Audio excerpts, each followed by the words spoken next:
Irishman is directed by Martin Scorsese and stars Robert De Niro, Al Pacino, and Joe Pesci. So The Irishman tells the story of a World War II veteran and a former truck driver named Frank Sheeran, played by Robert De Niro.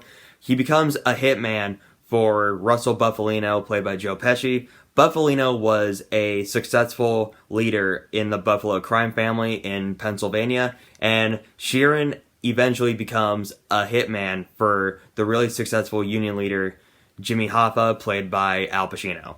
Now, The Irishman was one of my most anticipated movies of this entire year. I honestly have not been this excited for a movie since probably Joker, and anything with Martin Scorsese's name on it, I'm there immediately. Scorsese is probably my favorite filmmaker of all time. Goodfellas is easily in my top 4 favorite films of all time. I could watch that movie all day and never get tired of it. I will say this, if The Godfather never existed, Goodfellas would probably be my favorite crime film of all time. And some of the best actors of all time are in this movie as well. Robert De Niro, Al Pacino, and Joe Pesci. Pesci actually came out of retirement to be in this movie. Like, that is impressive. Now, I know The Irishman was playing in very selected theaters across the United States for the past couple of weeks. It's a Netflix exclusive movie, so if you're expecting it to be released nationwide across the United States, unfortunately, it's not going to. I know I was just as disappointed as you are when I heard about this, but I got a chance to watch The Irishman on Netflix last night, and all I can say is this.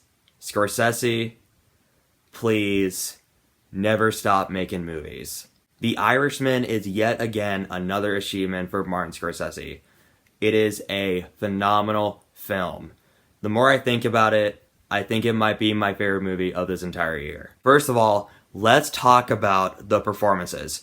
Robert De Niro, say what you want about him as a person. I know he's been slandering Trump a lot lately, and it's starting to get really, really annoying. But as an actor, he's one of the best in the business. Once again, De Niro gives an absolutely fantastic performance in this movie. And like I said earlier, Joe Pesci came out of retirement to be in this movie, and it's been like maybe 2 decades since he's been in a really big movie, and he still got it. He's still a fantastic actor. If you're expecting his performance to be as crazy and out of control as his characters were in Goodfellas and Casino, he's not on that same level. He's a lot more calmer and more tamer in this movie, but the thing is with his character, if you get under his skin, he will mess you up, and he's unpredictable in this movie. You're not really sure what he's gonna do because he's so intimidating on screen. And Al Pacino is also in the movie as Jimmy Hoffa. It's actually Pacino's first time collaborating with Scorsese. I mean, it's a movie with Robert De Niro, Joe Pesci, and Al Pacino. Of course they all give amazing performances. What else do you expect me to say? Pacino does do the typical yelling thing he does in most of his movies, you know, the rah rah rah rah. But the thing is, when he does it, he doesn't use it in a way that's repetitive and annoying. He uses it for his character and his line delivery, and it works really well. And I would call Irishman a technical achievement. The one part that I feel like most people aren't talking about is the production design. Scorsese did an amazing job creating the sets for the 1950s and 1960s time period, and the attention to detail was so amazing and so convincing. You felt like you were in those time periods. And the one part I was kind of skeptical about was the de-aging part.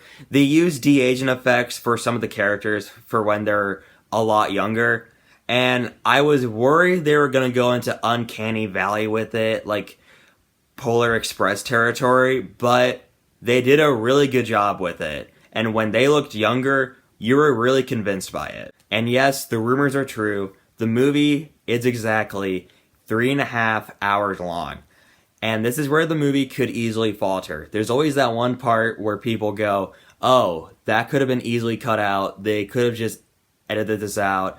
This movie really didn't need to have this runtime at all. But I think Irishman was worthy of its runtime. It never dragged or felt boring, and every scene felt important, and I think the runtime was very appropriate for a story. And what I liked the most about Irishman was it's one of Scorsese's most profound and thought-provoking films. I don't want to go into details, but you'll have to watch the movie in order to understand what I'm saying, but it was definitely a lot more profound than I expected. So overall, guys, what else is there to say about The Irishman? It is yet again another home run for Martin Scorsese, and I may have to think about this, but it might be my favorite movie of this entire year so far. I may have to think about it, but for now, it actually might be. I give The Irishman an A+. I highly recommend checking out The Irishman. It's streaming right now on Netflix, so if you guys have Netflix, definitely check it out. And even though it is 3.5 hours long, it is absolutely worth it. If you have seen The Irishman, what are your thoughts on it? Or, what is your favorite Martin Scorsese film of all time? Mine is Goodfellas, but you guys already know that. Whatever it is, just leave it in the comments below.